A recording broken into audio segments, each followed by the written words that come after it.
தமிழா பார்வையாளர்களுக்கு வணக்கம்.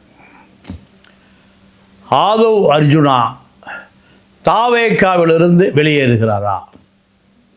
தாவேகா என்பது அவருடைய அடுத்த கட்ட நகர்வுகளை, எந்த செயல்பாடுகளையும் அங்கீகரிக்க மறுக்கிறது. புஷி ஆனந்துக்கு கீழ் ஆதவ் அர்ஜுனா பணியாற்ற வேண்டிய நிலைமைக்கு தள்ளப்பட்டிருக்கிறார். பல லட்சம் கோடி, பல ஆயிரம் கோடி இந்த இத்தனை ஆஸ்திகளுக்கும் அதிகாரத்துக்கும் சொந்தக்காரரான ஆதவ் அர்ஜுன் ரெட்டி பாண்டிச்சேரி புஷி ஆனந்துக்கு கீழ் பணியாற்ற பணிக்கப்படுகிறாரா விஜயால்? இப்படி ஒரு செய்தி தாவேகாவுக்குள் உலா வருகிறது. கடந்த ஞாயிற்றுக்கிழமை எழும்பூர் சிராஜ் மஹாலில் முஸ்தபா என்கின்ற ஒரு முஸ்லீம் தலைவர் தலைமையில் சிஐஏ எதிர்த்து ஒரு பெரிய விஜய் கலந்து கொள்ளுகிற கருத்தரங்கம் நடத்துவதற்கு ஆதவ் அர்ஜுனா முடிவு செய்திருந்தார். ஆனால் அந்த கருத்தரங்கம் கடைசி நேரத்தில் ரத்து செய்யப்பட்டு விட்டார். காரணம், ஆதவ் அர்ஜுனா இந்த கருத்தரங்கத்தின் மூலம் பெயர் வாங்கிவிடக்கூடாது. அடுத்த கட்டம் விஜயிடம், முஸ்லீம் தலைவர்களிடம் இவருக்கு ஒரு பெரிய செல்வாக்கு இருக்கிறது. முஸ்லீம் தலைவர்களிடம் மிக எளிதாக தொடர்பு கொள்ள முடியும். இப்படி எந்த விதமான அங்கீகாரமும் அவருக்கு கிடைத்துவிடக்கூடாது. இதற்காக அந்த கருத்தரங்கத்துக்கு விஜய் செல்வது புஷி ஆனந்தால் திட்டமிட்டு தடுக்கப்பட்டிருக்கிறது என்பதை புரிந்து கொண்டிருக்கிறார் ஆதவ் அர்ஜுன் ரெட்டி. இதன் விளைவாக தாவேகாவுக்குள் அருண்ராஜ் விஜயை கட்டுப்படுத்துவதா, அல்லது முன்பு ஒரு பரபரப்பாக பேசப்பட்ட ஜான் ஆரோக்கியசாமி கட்டுப்படுத்துவதா? புஷி ஆனந்தனுடைய கட்டுப்பாட்டில் இருக்கிறாரா? பொருளாளர் வெங்கட்ராமனுடைய கட்டுப்பாட்டில் இருக்கிறாரா? இப்படி பல சர்ச்சைகளை சுற்றி தாவேகா நகர்ந்து கொண்டிருக்கிறது. இதில் பெரும் சர்ச்சை என்பது ஆதவ் அர்ஜுனாவிடம் அனுமதி வாங்கி அந்த கருத்தரங்கம் நடத்துவதற்கு ஏற்பாடு செய்த அந்த நிகழ்ச்சி ரத்து செய்யப்பட்டதற்கு பின்னாளில் ஒரு பெரிய அரசியல் மூழ்கி கிடக்கிறது. இந்த அரசியல் எத்தனை காலம் ஆதவ் அர்ஜுனா புஷி ஆனந்துக்கு கீழ் பணியாற்ற முடியும், அல்லது அவருடைய ஆலோசனையை பெற்று செயல்பட முடியும்? விஜயிடம் நேரடியாக எந்த அனுமதியும் பெறாமல் அல்லது அனுமதி பெற்றோ எதிர்காலத்தில் நிகழ்ச்சி நடத்த முடியுமா? நிகழ்ச்சி நடத்தினால் அந்த மேடையை தன் கைவசப்படுத்த முடியுமா? இப்படி பல கேள்விகளை அது கொண்டிருக்கிறது. தாவேகாவினுடைய அரசியல் எதிர்காலம் என்பது விஜய்க்கு அடுத்தபடியாக ஆதவ் அர்ஜுன் ரெட்டி ஒரு பெரிய கொள்கை வகுப்பாளராக, ஸ்ட்ராட்டஜி வகுப்பாளராக மாறியிருக்கார். ஆனால் இப்போ இந்த நிகழ்ச்சி ரத்து செய்யப்பட்டதனுடைய பின்னணியில் அவர் இனிமேல் எந்த நிகழ்ச்சியும் விஜயை கொண்டு வர முடியாது, விஜயை கலந்து கொள்ள செய்யக்கூடிய அதிகாரம் அவரிடம் இல்லை. புஷி ஆனந்த் நினைத்தால் மட்டும்தான் இந்த நிகழ்ச்சி நடக்கும், இல்லை என்றால் இந்த எந்த நிகழ்ச்சியும் நடக்காது. இதை பட்டவர்த்தனமாக புஷி ஆனந்த் தெரிவித்திருக்கிறார். அப்பொழுது அருண்ராஜ் அந்த ஐஆர்எஸ் அதிகாரி யார் பக்கம்? புஷி ஆனந்த் பக்கமா, ஆதவ் அர்ஜுன் பக்கமா, அல்லது இவர்களெல்லாம் சேர்ந்து ஒரு பக்கம், ஆதவ் அர்ஜுன் ஒரு பக்கமா? இப்படியான ஒரு கேள்வியும் எழுகிறது. இந்த கேள்விக்கு பதில் சொல்லக்கூடிய விஜய் அவர்கள் இந்த நிகழ்ச்சி சிஐஏ நிகழ்ச்சி ரத்து செய்யப்பட்டது எதற்காக என்ற விளக்கம் இன்று வரை கொடுக்கப்படவில்லை. பிஜேபியை எதிர்ப்பதற்காகவா அல்லது முஸ்லீம்களுடைய வாக்கை வாங்குவதற்காகவா? இந்த இரண்டுக்குமே ஆதவ் அர்ஜுனா அவரும் பதில் சொல்ல மறுக்கிறார். இந்த நிகழ்ச்சி நீண்ட காலத்திற்கு முன்பே திட்டமிடப்பட்டு இது ஒரு வடிவம் கொடுக்கப்பட்டது. இதே போல கடந்த காலத்தில் அம்பேத்கர் பற்றிய புத்தகத்தை விஜய் வெளியிடுவார், திருமாவளவன் பெற்றுக்கொள்வார் என்ற நிகழ்ச்சி 2 பேருமே மேடை ஏறுகிறார்கள் என்று பரபரப்பாக பேசப்பட்ட நிகழ்ச்சி கடைசி வரை விஜய் மேடை ஏறாமல், விஜய் திருமாவளவன் மேடை ஏறாமல் ரத்து செய்யப்படுமோ என்கின்ற வதந்தி ரெக்கை கட்டி பறந்தது. ஆனால் கடைசி நிமிடத்தில் திருமாவளவன் அவர்கள் இந்த மேடை ஏறாமல் விஜய் மட்டுமே இந்த நிகழ்ச்சியில் கலந்து கொண்டார். திமுக பின்னணியிலிருந்து சதி செய்து விட்டது என்று பகிரங்கமாகவே ஆதவ் அர்ஜுன் இதை பத்திரிகையாளரிடம் பல பேரிடம் புலம்பியிருக்கிறார்.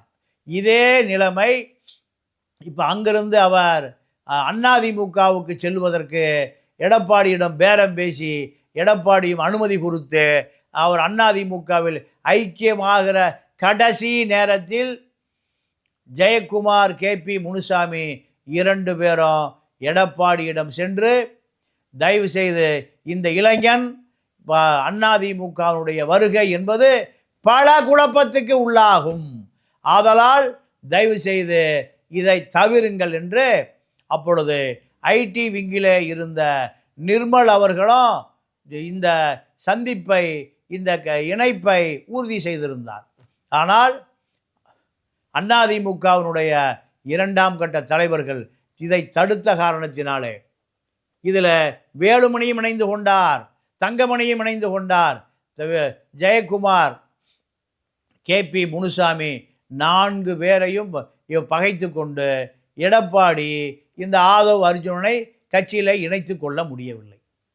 சிறிது காலம் பொறுத்திருங்கள் என்று சொன்ன பிறகு அவர் நேரடியாக விஜய் கட்சியில் இணைந்து விட்டார்.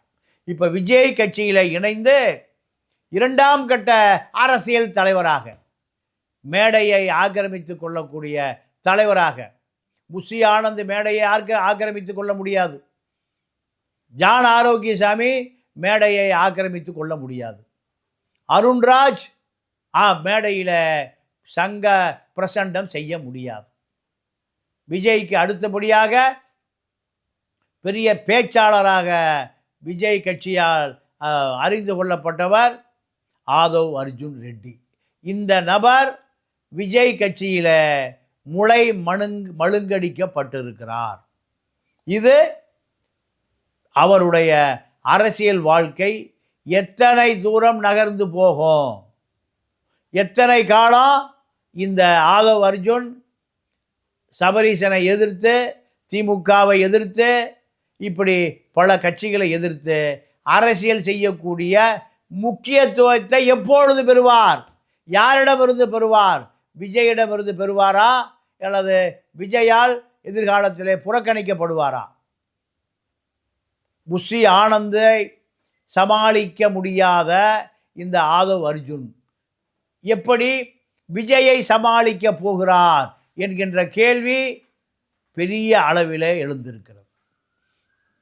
சிறுபான்மை முஸ்லீம்களுக்காக அந்த சிஏஏ சட்டத்தை எதிர்த்து முஸ்லீம்களுடைய காவலன், கிறிஸ்துவர்களுடைய காவலன் என்று தன்னை காட்டிக்கொள்வதற்கு பெரும்பாடுபட்ட ஆதவ் அர்ஜுனுடைய ஆசை நிராசையாகவே முடிந்திருக்கிறது. இதுதான் வேதனையிலும் வேதனை. எதிர்காலத்தில் சட்டமன்ற தேர்தல் நடக்கிற பொழுது அத்தனை வேட்பாளர்களுக்கும், விஜய் கட்சியினுடைய வேட்பாளர் அத்தனை பேருக்கும் செலவு செய்யக்கூடிய தகுதியை பெற்ற இந்த ஆதவ் அர்ஜுன் இப்பொழுது மிக சாதாரணமான புஷி ஆனந்தால் புறக்கணிக்கப்படுகிறார். விஜய் புஷி ஆனந்தனுடைய அறிவுரையை ஏற்று, ஆலோசனையை ஏற்று இந்த நிகழ்ச்சியை ரத்து செய்திருக்கிறார். இது மிகப்பெரிய அதிர்ச்சி அதிர்வலைகளை ஏற்படுத்தி இருக்கிறது. சிறுபான்மை மக்களுக்கான கூட்டத்தை, இந்த சிறுபான்மை மக்களை விஜயை நோக்கி, தாவேகாவை நோக்கி நகர்த்துவதற்காக முடிவு செய்திருந்த இந்த நிகழ்ச்சி சிறுபான்மை மக்கள் மத்தியில் ஒரு விதமான ஆச்சரியத்தை ஏற்படுத்தி இருக்கிறது. ஒருவேளை இவர்கள் பிஜேபியோடு நெருக்கப் போகிறார்களோ, அதிமுக கூட்டணியில் நெருக்கப் போகிறார்களோ, அதனால்தான் இந்த கூட்டம் ரத்து செய்யப்பட்டிருக்கிறதோ என்ற சந்தேகத்தை மேலும் மேலும் எழுப்புகிறது. அதிமுக பிஜேபி கூட்டணி, அதாவது என்டிஏ கூட்டணியில் விஜய் இணைவதற்கு முன்னோட்டமாகத்தான் இந்த கருத்தரங்கம் ரத்து செய்யப்பட்டிருக்கிறது. இந்த கருத்தரங்கத்தினுடைய நோக்கம் சிஏஏவை எதிர்ப்பதை விட முஸ்லீம் மக்களிடம் தாங்கள் உங்களுக்காக நிற்கக்கூடிய அரசியல் கட்சி என்ற அந்த சிறுபான்மை மக்களிடம் செல்லுகிற அந்த பாதை தடுக்கப்பட்டிருக்கிறது. ஒருவேளை விஜய் என்டிஏ கூட்டணியில் இணைவதற்கான முதல் கட்ட முயற்சியாக பிஜேபியிடமிருந்து அழுத்தம் வந்து அது தடுக்கப்பட்டதா? இப்படியான கேள்வியும் பல பேருக்கு எழுவதற்கு வாய்ப்பு இருக்கிறது.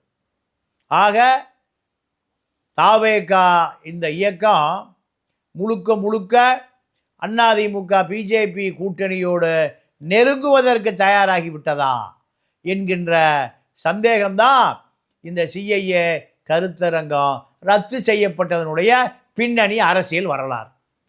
இந்த வரலாறுகள் தொடர்கிற பொழுது ஆதவ் அர்ஜுனா அவருடைய ஆதரவாளர்கள் இப்போ விஜய் கட்சியில் அவருடைய முக்கியத்துவம் குறைந்ததாகவே பார்க்கப்படுகிறது.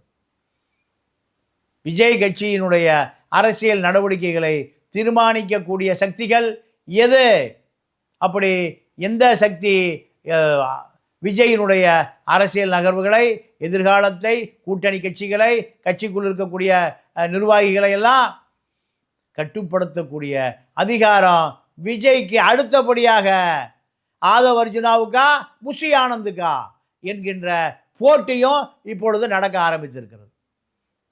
புஷி ஆனந்தை பொறுத்தவரை அவர் விஜய் கட்சியை ஒரு மிகப்பெரிய முதலீடாக நினைக்கிறார். விஜயை யாரும் நெருங்கிவிடக்கூடாது. அப்படி நெருங்கினால் தன்னுடைய முதலீட்டுக்கு பங்கம் வந்துவிடும். இந்த அதிகாரத்திற்கு வருவதற்கு முன்பே இரண்டு பேருக்குமான போட்டி, இரண்டு பேருக்குமான அரசியல் நகர்வுகள் முன்னெடுக்கப்பட்டு கொண்டே வருகிறது. ஆகையால் விஜய் கட்சியினுடைய எதிர்காலம் அதில் இதே புஷி ஆனந்தை போல சில நபர்கள், அங்கு இருக்கக்கூடிய இரண்டாம் கட்ட ஆலோசகர்கள் அருண்ராஜ், ஜான் ஆரோக்கியசாமி, ஆதவ் அர்ஜுனா இவர்களையெல்லாம் புறக்கணித்து விட்டு தன்னை மட்டும் முதன்மையான நபராக முன்னிலைப்படுத்துவதிலே கவனம் செலுத்துகிறார். ஆகையால் எதிர்காலத்தில் ஜான் ஆரோக்கியசாமியை போன்றவர்களெல்லாம் நீங்கள் அமைதியாக போகக்கூடிய நிலைமை வரும். முதலில் நடந்த ஒரு ஆடியோ வீடியோவில் ஜான் ஆரோக்கியசாமி தன்னுடைய வருத்தத்தை பதிவு செய்தார். அதே போல் இப்பொழுது அருண்ராஜ் அமைதியாக இருக்கிறார். ஆதவ் அர்ஜுன் இப்போ என்ன சொல்ல போகிறார், எதை பேச போகிறார், எங்கே அவர் வெடிக்கப் போகிறார் என்பதெல்லாம் பொறுத்திருந்து தான் பார்க்க வேண்டும். நன்றி. மீண்டும் சந்திப்போம். வணக்கம்.